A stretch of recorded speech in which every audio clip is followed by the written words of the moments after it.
पतोहिया क्यों तो आवाज देखे सुन केने गुल बैसन बुझाता कि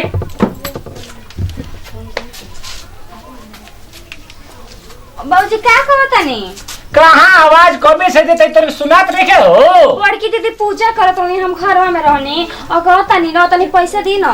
का हो पैसा और सोमवारी सब भूखल बना जानता नहीं सामान लगल बा फल लावे के बा तो उनके फल की चिंता बारे अभी ये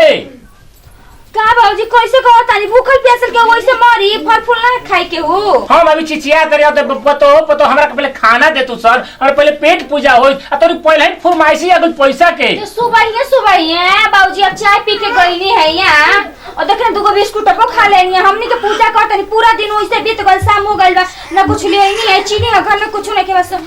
रसम के घोर के पीली शरबत बना के अपना पेट के खाली सवार्थ भी ऐसन हम आओ तरी खेत पर से घूम के यानी का बाबूजी पैसा दो दीदी रगो से समझे बड़की दीदी ये अजीब हाल बा यानी कि पतोहन के हो और जानता है दीदी जी पापा जी को होता है देख लो पापा जी बोलो का कहतड़ू कैसे बोलता नहीं जी आज जाना तनी आज का हो आज सावन के सोमवारी हो जननी का हो गई ए जे भूखल बनी तो दोनों जने तनी फल लिया देती हैं। अच्छा ठीक बा हम फल ले आते तोर के भूखला का जरूरत रही बताओ का जरूरत रही भूखला के आज भूखला से जाना तनी घर में चिलकारी खुजी लइकन के खेली रावत नाती हो यहाँ से रावा बाबा बनम शिव जी के पूजा करम जातो और घर में धन दौलत आई घर में सुकून मिली देवी देवता की पूजा कैले से तो हनी ई हतरा बुझाता कि हहे में खर्चा फल में खर्चा पूजा में खर्चा हई एगो ईटा जोड़ाई बा कैसे जोड़ाई तो जानकारी बहु है एक एक ईटवा रे लगैले बानी तुमने आज छत के नीचे कहत रहता नहीं त छाबा कि सोची आपके कृपा से ना सब भगवान की कृपा से भइल बा हम देख ले एको पेट काट काट के हम हाथना कोइले बानी आ तोहनी को हमर उड़ा के भिखार बनावल चाहत हम कुछ ना जानता नहीं पापा जी ओइसे पेट में एकदम दर्द करता खइले बिना पूरा दिन से हो गइल एकदम शाम हो गइल ए हाथ धोले बन जैसे बुझाता विपद पड़ गइल बा तू ऐसे मत बोल तोरा हाथरा फल के हई के हो 10 गो नाटक पे अपना बाबू से फोन करके माई से फोन करके भाई से फोन करके मंगा ले ए जी तो बाप भाई से मंगाई जी रावा के बियाह करे बाप भाई तो तोरी के फरमाइशी लागल बउए रावा से कंजूस को बना देखनी पापा जी मन ले तना रहुआ अपने तो चार थोड़े खा लेनी और अब पेट भर गल त जाना तानी पतो इन कितना सोचता है पतो ये कुल खाइया के नहीं तुम्हारे के लेक्चर सुन के हमरा सही कपार में दर्द हो गेल ए जी शिव जी खिसिया जी हम जननी न त लिया के देही हम के रहुआ हम साफ कह देता नहीं रघु कह दी ठीक है ना जब तक रहुआ पापा जी फोन ना ले आए तो तक खाना ना मिली खाए ना मिली को दाना ना मिली जब अपन पेट कल कराई ना तब पता चले तो दूसरा के पेट में का होला हमरा पहले खाना ले आओ सुन जाओ पेट में पसेर कौन है हमरा ये बूढ़ आदमी के चिंता मर के ये अपने पेट के सवार्थ में लागल बैसन ये बताओ खेत में घूम के लेनी चाय खाली वो पी के गोई में ऊपर में दान के लेक्चर पापा जी होई ला दी केरा ले आ दी सोमारी होवे इनके बताओ ए बताओ कैसे बनल बा कैसे अपन पेट काट काट के हम बनैले बने इनके समझ में बउए अच्छा देखो तनी ले आई गिन के पूरे सोमारी इनके चलावे के पड़े इन एक देती एक के लिए भकोस के मोटा जसन हमरा से तो सुनना होगी जान लो पूजा पाठ तो हम कई ले बानी दीदी जी पूजा पाठ करो तानी बतावा सच में लोग कहला साल भर एक बार आवेला सामान के सोमारी ये छोटा हो जान तड़को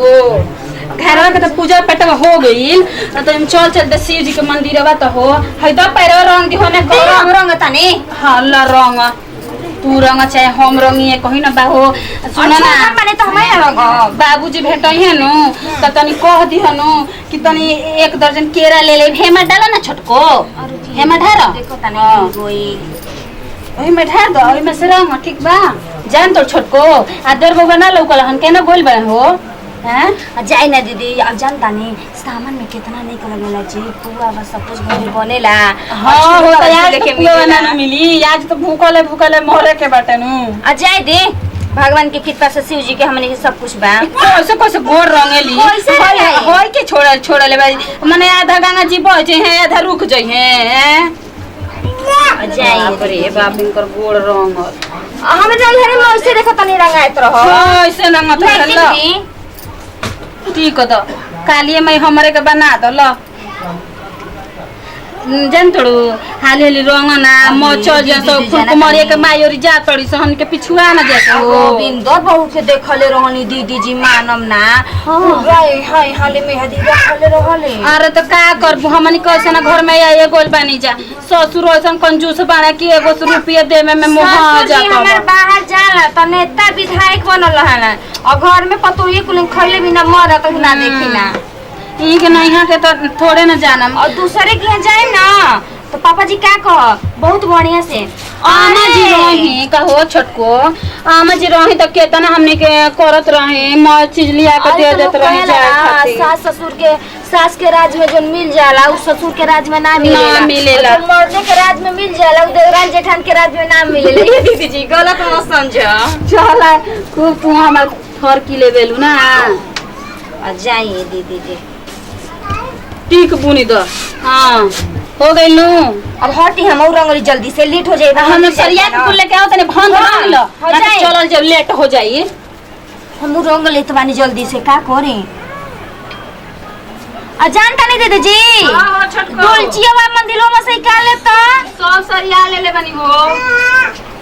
छोटको हो गई हो हो गई दीदी जी पखारे में टाइम लगावेलू बुझाइबे ना करेला हो दुनिया में सामान में कम सब धरा धरा छोटको तनी हां दीदी जी देखी ना कितना निक लगा हां लगत है बहुत सुंदर लगत ला धरा अंतिना में भले केहू शौक से ना करे या ना करे बाकी पूजा पाठ आवेला तो देव बाबा कहां बड़े हो वहां के कहां बने तर भैया जी घर में तो देखो नहीं होई ए बाबा जी केने बनी जा जी का भइल भौजी का रो सब भूखा पियासा में मुंह पे लागल बनी जा जी अब तानी हमनी के जाता नहीं मंदिर अरे भैया जी कहां बनी कैसे बन कहां बन भैया हां वो तने आई का जी भूखा पियासा में मुंह पे एकदम लागल बनी का एगो तो जाए जा लोग मंदिर को आवाज हमने के भाई के घर में ए बाबा जी तो अकेले जम कम से कम चल हमनी के संगवा एक कर दी चलो तब चलो तन जाओ चलो छोटको चप्पलवा पहन के आओ चप्पल मत पहनी दीदी पूजा पाठ में ना पूजा पाठ में चप्पल ना चले गेला हो भौजी बुझता नहीं जी बाबा जी चल मंदिर में ढेर दूर बाबा जी ये दीदी जी बहुत ज्यादा घाम लगता है घाम लगता है छोटको का करी यहां के तो कंजूस ए भैया सुना ना बढ़िया निकालो ठीक बा अब बाबूजी के जाने ना देवे के तो मैं नहीं भाई सना देखते पैदल जाई शंकर जी के दर्शन करे ए जी सोई में देवर जी को का नहीं कइल जाई नहीं बाबू से बच के ना ये कहे लगे नु कि साला दुगो नाला काहे हो गइल बाबा सा यही दिन रात कटिंग चली ना चली जा बाबूजी बढ़िया निकाली भूखल प्यासल बानी चले सच्ची देखे के हमारे भाई से मेहरा तो ए भौजी चल अब भैया के पटिया देली नु निकाल देलन बोलो रे एक बोली पे नु ये तो मारे के कराई चल ओ भाई ये देखे के भाई ना हमारा आ तो खुशी बनी शिव जी पे आओ जा बैठो जा अरे अरे कहां जाता सनी को लिया के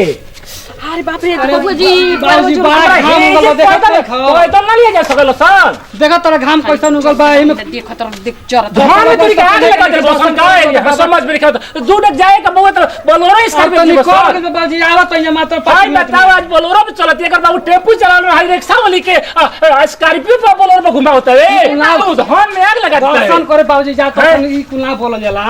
दर्शन करे जाता है जो धन देख लेना बोल जाला चलो छोड़ बाबूजी तक बोल बाबूजी के बोले के आदत पे छोड़ जा इकर बात पे ध्यान ना देना हां बैठो शिव के मंदिरवा शिव चर्चा होला रे सखिया शिव चर्चा होला रे सखिया आ सास गरिया देली भैया कटनी सुन रे सखी छोटकी हां दीदी जी बैठ ले नु तू गावा गीतिया बड़ी घास गीतवा होई कितना घाम लगत है जी चली जी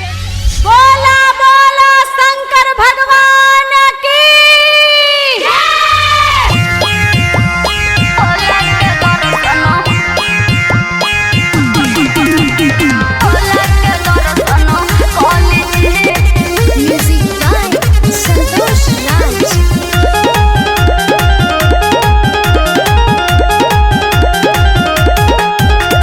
देवघर नगरिया हवानी कोरिया पिया जी हमरो चले जी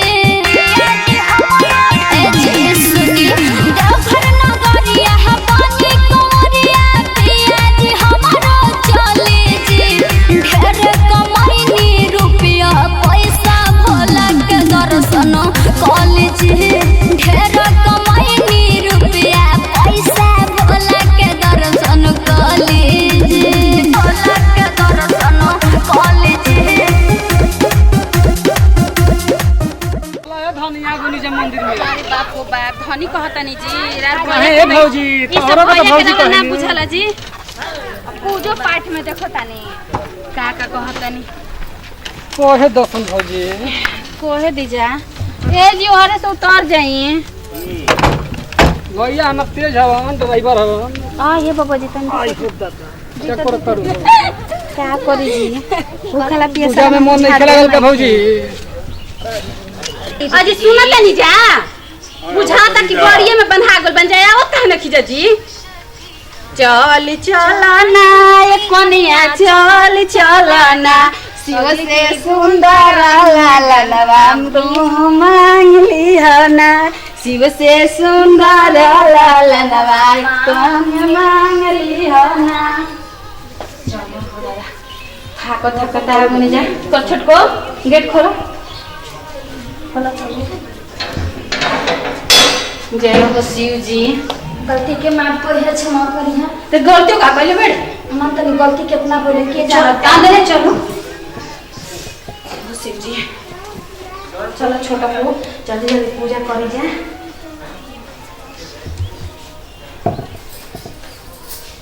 अरे तीसिया के तेला कर देवर जी हां जी कहीं मच्छी सवाल ले गड़िए में बैठे देखा ना भौजी मंदिर में माचिस रहला केने जे हां जी बा बादल के जानते हैं दीदी जी मंदिर में आइए लगे कितना पाप धुला गेल कितना सुकून मिलेला जी लाना तो भैया ये मंदिर में कोई नहीं देखी संका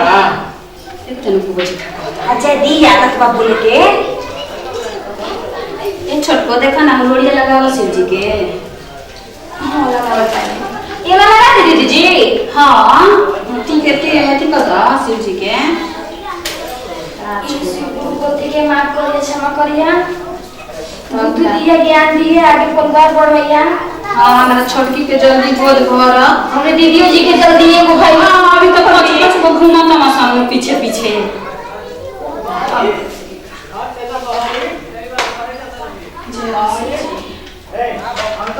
ला छोट है अगरबत्ती दिखावता रहता हां दिखा दे शिव जी की रोड़ी लगानु है हां तो लगा दो जब वो साल भर पे आवेला सोनारी जान जे छोटको आ देखा चंद्र हटे से ठीक के बोल जाता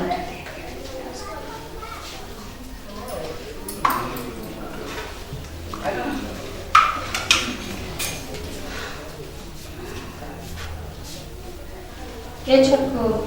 अगरबत्ती दिखा के जलो चढ़ा दो ठीक है दर्शन कइलु जे भौजी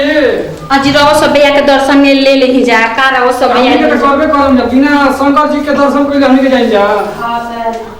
छोटको तो तू जा पूजा कर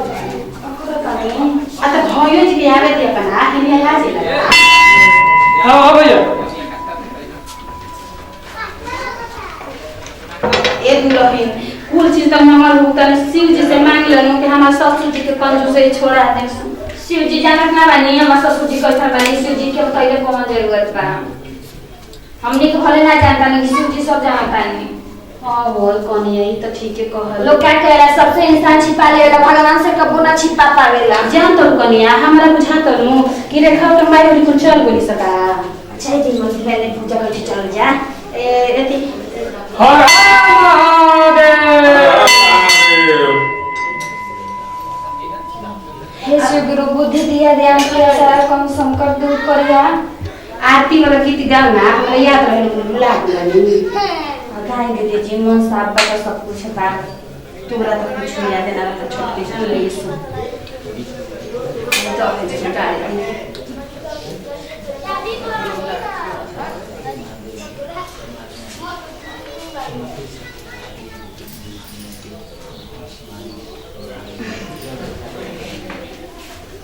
चलो छोटा को पूजा पाठ तो हो गइल ना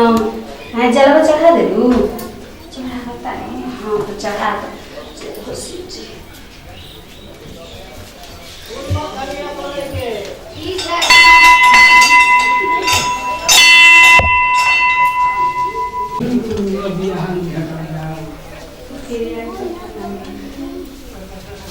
आदि वहां पर चल रहा है नीचे ना किचन में लाइट बंद कर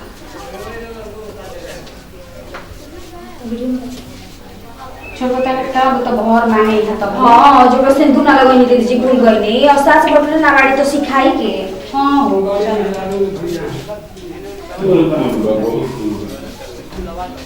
हो गया छोटके यही से बाबू खिसिया था यही से बाबू खिसिया था और रउआ सबके भैया जी ना मंदिरवा में शांत ना रहिला पूजा कर हमनी के जाएं जे घरे तो हम का हाल करी हम बाबूजी हे भोले बाबा रउआ के तो हम हर साल जब ढारी ना देख लेनी और रउआ से हम एक विनती मांगिला कि हमरा के नौकरी दे दी रउआ के जल ढारी में हर सोमारी के हम ये विनती बा हे बाबा कि हमरा के तनी रउआ नौकरी एगो आदमी के दे दी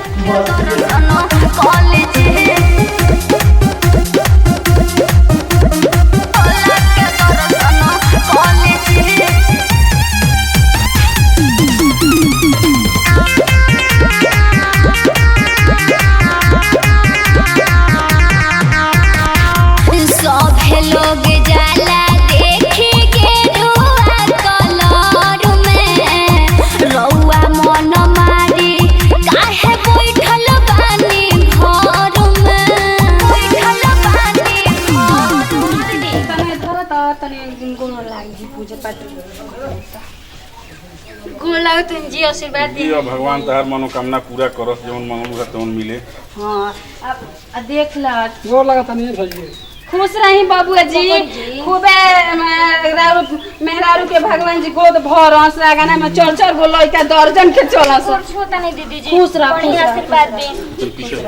भगवान नमस्ते भैया जी खुश रह जवन खुश रह भगवान करे के सदा सुहागिन रही है भगवान जी, हमनी भगवान के के जोड़ी कृपा से बहन सब जैसन सहारा बनैले रहो। हमन ना छोटको बस ही मिल के रही जा झगड़ा मत करी कभी झगड़ा बोल जी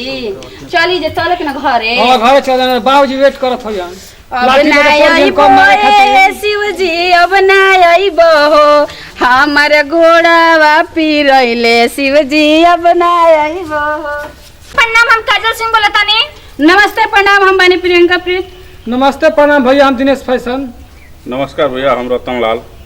नमस्कार भैया हम राहुल कुमार यादव नमस्कार भैया हम मोहन गुप्ता रउआ सब कैसे वीडियो देखनी है वीडियो से रउआ सब के हम संदेश देतानी पे देखतानी सामान आ गइल बा सामान के दिन में सोमवारी सब भूखेला तो देखनी है हमने के सामान में सोमवारी में पूजा पाठ करनी है भूखलानी दोनों गोतनी मिल के ऐसा रउआ सब भी पूजा पाठ करी रउआ सबके घर में शांति आई और फैमिली में भी सब खुश रहे और बढ़िया देखिए रउआ सब अगर कुमार रह तो पति अच्छा मिलिए पूजा पाठ करे के कैसे हमने के मिलल बाटे मिलल ना बाटे कि भगवान से पूजा पाठ करब तो जरूर अच्छा पति मिलिए चले कुछ कहल चाहता नहीं प्रियंका जी तो कही ना अब कहे के का बात है यहाँ के देखते बनी जैसे कि एगो परिवार में प्यार होखेला जैसे कि झगड़ा में भी प्यार होखेला उहे प्यार हमनी में बा खाली हमनी के ससुरे जी कंजूस बानी बाकी भोलेनाथ के दया से कंजूस ना बनी हमने खातिर बहुत बढ़िया बनी चली अगर वीडियो अच्छा लगी तो लाइक करब कमेंट करब शेयर कर बेल घंटी दबाव मत भूलना हमनी के चैनल के नाम है उमंग मस्ती ओकरा के रगो सब जरूर देखा और लाइक में वीडियो में और एक काम करब मैसेज करके जरूर बताई तो कमेंट वीडियो में। कैसा लगल है कैसा ना बहुत जने ना समझे ना कमेंट मैसेज करके रगो सब जरूर बताई तो वीडियो कैसा लगल है कैसा ना लगल है रगो सब के कैसन भी वीडियो बनवावे के बा तो रगो सब जरूर लिख के बताए तो मतलब वीडियो कमेंट करके अपन बताएंगे ऑर्डर पे वीडियो बनी हाँ चलिए अगर वीडियो अच्छा लगी तो लाइक करब कमेंट करब शेयर करब बेल घंटी के दबाव मत भूलिए। चलिए वीडियो के साथ ले जाने विदाई अगले वीडियो में फिर से मिल जाए बाय बाय।